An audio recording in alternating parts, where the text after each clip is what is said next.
윤석열 대통령에 대한 체포영장 집행 두 번째 시도는 언제 이루어질지 공수처의 고민이 깊습니다. 대통령 측의 예의는 지키겠다고 했던 첫 번째 집행 때와는 달라진 분위기도 읽힙니다. 이원희 기자가 보도합니다. 고위공직자 범죄수사처는 이번 체포영장의 유효기간을 공개하지 않고 있습니다. 1차 집행 당시 유효기간이 7일이라고 공개했던 것과는 다른 모습입니다. 이미 집행 실패에 대한 많은 비판이 쏟아진 만큼 수사 보완 등을 고려한 것으로 보입니다. 기간 또 그런 부분은 또 우리 집행의 성공을 위해서도 지금 당분간은 좀 유지가 돼야 되는 그런 상황입니다. 체포영장의 유효기간은 통상 7일이지만 판사가 인정할 경우 그 이상도 가능합니다.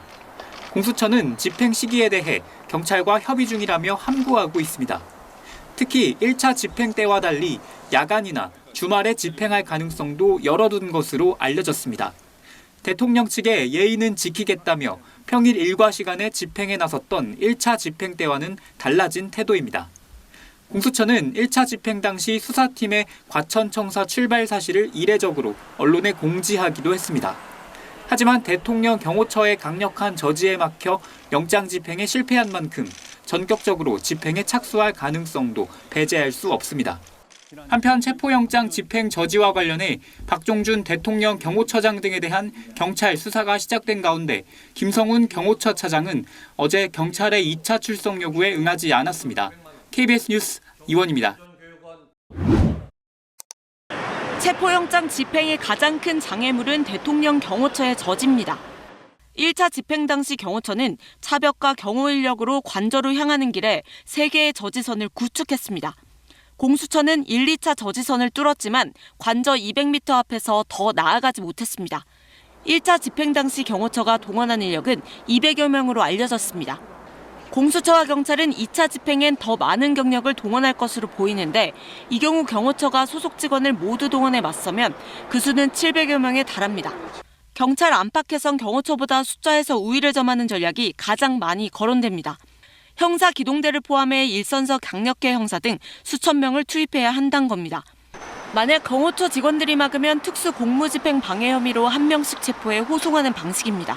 진압이나 이런 검거 작전에는요, 이 경찰은 그쪽의 인원에 3배가 투입되는 거예요. 인원수를 포획해갖고 이제 하나하나 끌어내는 작전을 하는 거예요.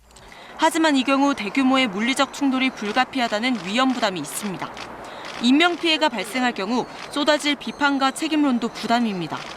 경찰 특공대를 투입하자는 의견도 나오지만 무장한 경호처 인력과 충돌할 경우 더 큰 인명피해가 우려됩니다.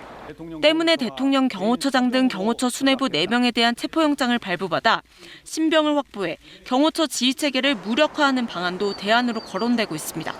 KBS 뉴스 신지수입니다. 공수처의 윤 대통령 체포를 강력히 촉구하고 있는 민주당. 불상사 위험이 있다고요? 가슴을 열고 쏘아나가십시오. 그런 결기를 가야 됩니다. 공수처와 경찰에 대한 압박 수위를 더욱 높였습니다. 임전무태의 각오로 영장 재집행에 임하라고 요구했습니다. 가용 가능한 인력과 장비를 총동원해서라도 관저에서 윤석열을 끌어내야 합니다. 영장 집행을 막으면 여당 의원들도 체포하라고 했습니다. 정당한 법 집행을 막아서는 자는 쥐 고하를 막론하고 특수공무집행 방해 현행범으로 체포해야 합니다. 국민의힘은 내란죄 수사권이 없는 공수처가 불법적인 영장 집행을 하려 한다며 법치주의 훼손이라고 비판했습니다. 특히 공수처를 향한 민주당의 압박이 도를 지나쳤다고 지적했습니다.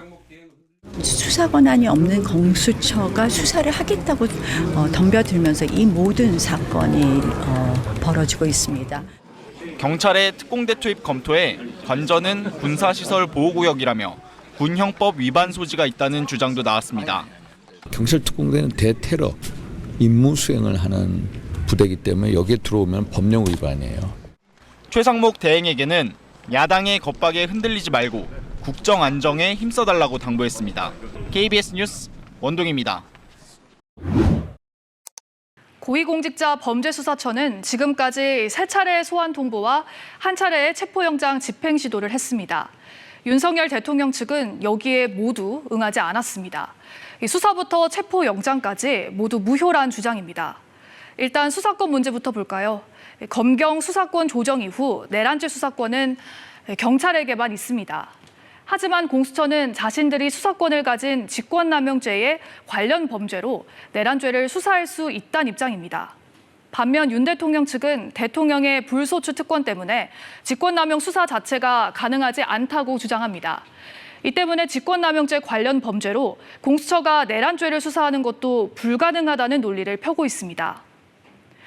체포영장 발부에 대해서는 어떨까요? 윤 대통령 측은 관할 법원이 서울중앙지법인데 공수처가 서울 서부지법에서 영장을 발부받았다고 문제 삼고 있습니다. 하지만 관련 법조문엔 범죄지나 이 증거의 소재지 등을 고려해 관할 법원에도 기소할 수 있다는 내용이 있습니다. 법원 역시 체포영장을 2차례 모두 발부했고 윤 대통령 측이 낸 이의 신청은 기각했습니다. 가장 첨예한 지점인 체포영장 집행입니다. 대통령 경호처는 경호법 5조를 근거로 체포영장 집행을 막았다는 입장입니다. 위법 영장의 집행은 위해에 해당해 경호구역을 지정했다는 논리입니다. 하지만 법조계에선 경호처가 영장 유효 여부를 판단하는 것 자체가 옳지 않다는 지적이 나옵니다. 이에 대해 천대엽 법원 행정처장은 적법한 절차에 따라 이루어진 재판 결과에 대해선 일단 승복하는 것이 법치주의를 지탱하는 근본 동인이라고 밝혔습니다.